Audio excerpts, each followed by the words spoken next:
Vamos falar de uma coisa intrigante. A repetição. Não aquela de uma música que gruda na cabeça, sabe? Mas aquele padrão de vida que parece um eco, que volta e volta, não importa o que a gente faça. Aquela sensação de que a história está se repetindo. Hoje, a gente vai tentar entender o porquê disso. Pois é exatamente essa sensação que a gente vai investigar. Aquele momento em que a gente pensa, ah não, de novo, não. A gente percebe que mesmo com todo o esforço mudando tudo por fora, o cenário muda, mas o enredo doloroso, ele continua o mesmo. De onde será que vem essa força, hein? E esse eco, ele aparece de jeitos muito concretos. Por exemplo, nos vínculos amorosos que começam de um jeito e de repente terminam exatamente da mesma forma. Ou sabe aquela autossabotagem que aparece bem na hora que o sucesso está batendo na porta? Às vezes são até sintomas físicos, dores que voltam e que nenhum médico consegue explicar direito, ou até aquela frustração de mudar de cidade, de emprego, mudar tudo, só para dar de cara com a mesmíssima dor de sempre. Para a gente começar a entender isso, vamos olhar pela primeira lente, a de Sigmund Freud. Ele foi um dos pioneiros a olhar para esse fenômeno não como uma falha de caráter ou azar, mas como uma mensagem. Uma mensagem profunda que vem de um passado que não foi digerido.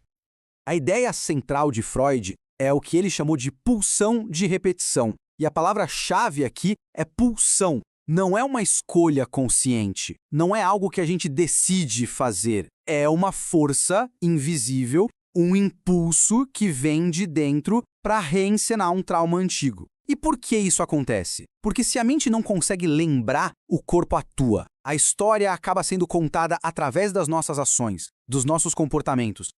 E essa frase do Freud, nossa, ela resume tudo de um jeito genial. Para ele, a repetição é basicamente o que acontece quando a memória falha. O nosso comportamento vira o palco de um drama que foi esquecido, talvez na esperança de que dessa vez, atuando de novo, alguém consiga finalmente ver e entender o que aconteceu. Agora, vamos mudar a lente. A gente sai do consultório de Freud e vai para o campo de Bert Hellinger. Ele olhou para o mesmo fenômeno, só que ele expandiu o campo de visão.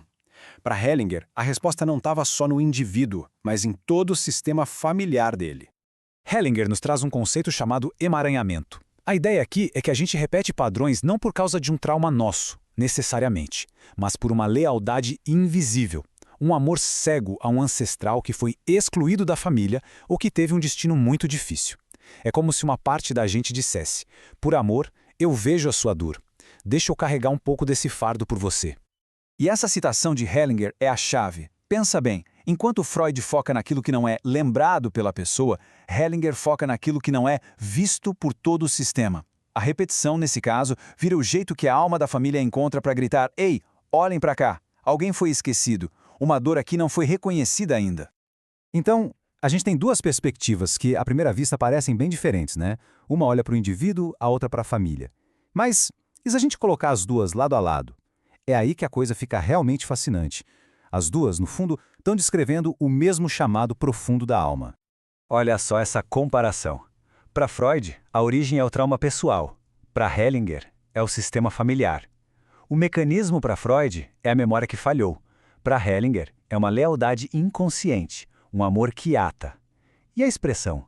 Para Freud, é o corpo que atua a história. Para Hellinger, é o próprio destino que mostra o padrão. As origens são diferentes, mas o resultado é o mesmo. Uma força poderosa agindo muito além do nosso controle consciente. Então, o ponto crucial é este. No fim das contas, não importa tanto o nome que a gente usa.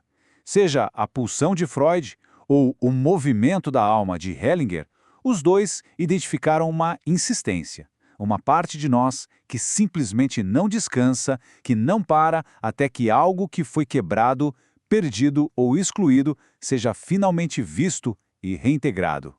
Certo. Então, se a repetição é um chamado, como é que a gente atende? A resposta que surge quando a gente junta essas duas visões não é lutar contra o padrão, brigar com ele. É mudar completamente a nossa postura interna em relação a ele.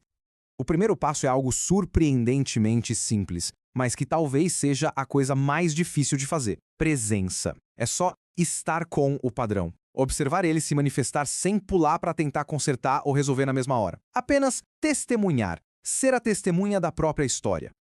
E essa observação precisa vir limpa, sem julgamento. Em vez de condenar a repetição como um defeito, um fracasso, a proposta é olhá-la com respeito. Encarar essa repetição como uma mensageira, que está trazendo notícias de uma dor antiga, seja ela pessoal ou familiar.